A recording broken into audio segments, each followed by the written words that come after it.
Good morning, comic book fans. Welcome back to Comics in 5 Minutes. I'm your ever-loving Shorty. I'm going to crack right on in with If You Find This, I'm Already Dead. It's by Matt Kindt, also Dan McDade and Bill Crabtree, but Matt Kindt is a name I mostly know from that dude who wrote Keanu Reeves' comic book, and I quite enjoyed Berserker. It wasn't the best thing I've ever read, but it was fun enough that I was going to pay attention to something else that Matt Kindt had done, and this one did stand out.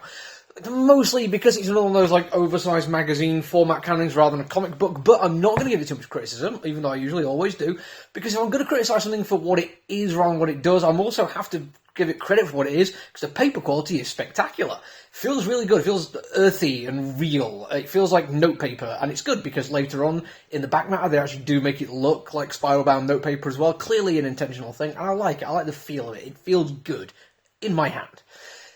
It's also a good comic book. It looks fantastic. Right off the bat, I want to say, Dan McDade actually does a stellar job at this one. He's not an artist I'm overly familiar with. The name rang a little bit of a bell. And as I'm going through, I'm thinking, oh yeah, this is the kind of stuff I like. It is down to earth, but spectacular when it needs to be. It's kind of grungy, kind of scratchy, but knows when to layer the detail on there. And the detail is spectacular. We get some fantastic alien sequences, some really good intense fight moments and chase moments. And he knows how to play with form a little bit. There's two particular instances. One is a 3-panel bit of artwork, where the artwork is the same in the panel. It's basically one bit of art. But it shows time progressing through a conversation, then a sudden event happening. It's like a quick progression. Later on, we get an entire full page, which is one piece of artwork, not split by any guttering whatsoever, but is clearly 3 different parts of a story to show that it's much slower progression of time. It is an aching moment of everything being the same and taking a long time to get nowhere. Really effective uses of form straight away are things which I'm going to be paying attention to and having some fun with. Clearly, Matt Kindt and Dan McDade work well together to make this work the way it does. You also have some really nice, detailed character moments. On a few particular occasions, we get some really well-drawn, well-detailed characters. Not much in the way of description of who they are, which is a joke which pays off really effectively very quickly. And again, sets the mood quite nicely that it's a serious comic book. Bad things happen to a variety of individuals. But it doesn't take itself so seriously that they can't have fun with concepts. And I like that, because conceptually what this is, well, it's a kind of white saviour, space adventure, colonialist settler kind of thing, a la original Adam Strange and John Carter Ward on Mars kind of thing. But it knows that's what it's doing and is unsubtle about it.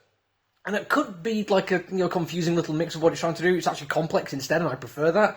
Because we're not dealing with that one lone space adventurer going off and doing science on a world which doesn't know what to expect of him.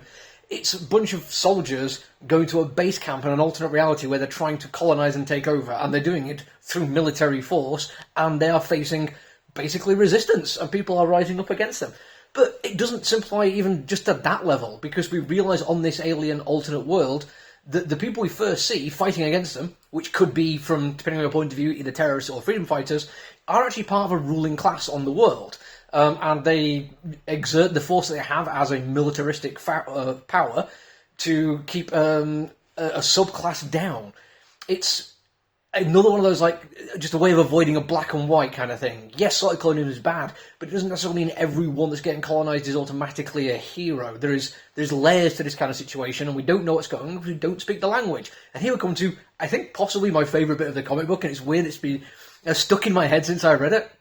Probably because it took me a few moments to realise what they were doing.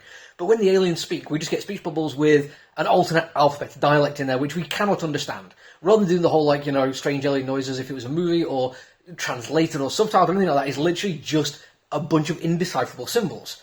And it's very easy to look at that and glance over and not pay any attention to it. But comic books are a visual medium. They invite you to pay attention to what they're showing you on the page.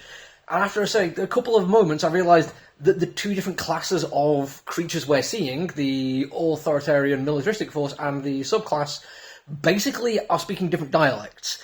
It's not really overt. It's also not that subtle. Once you notice it, it's clearly done. It's there. This is intentional. This isn't just a different accent or something like that. This is using different symbols in their alphabets.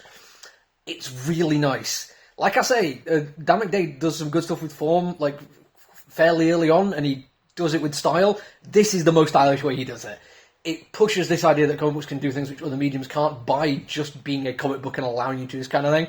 And the story is cool. It also has the chance to be like the white saviour kind of thing I was talking about earlier, because we do have the Lantern Jawed Marine who stays with the embedded journalist. Very Generation Kill, which I like, one of my favourite TV shows of all time. But then there's some tail end of the story stuff that goes on and completely resets what we think is going to happen. There's a lot of threads that have been put down in this comic book. There's a lot of ideas to be explored. And it's done with such style, I'm really looking forward to what else they do with it. That's it from me for now. There's a whole bunch of new stuff to do this week, so make sure you do the social media thing, find us, engage with us, and you can see more of our stuff. Until I see you again, though, look after each other, everyone. Stay safe. Bye.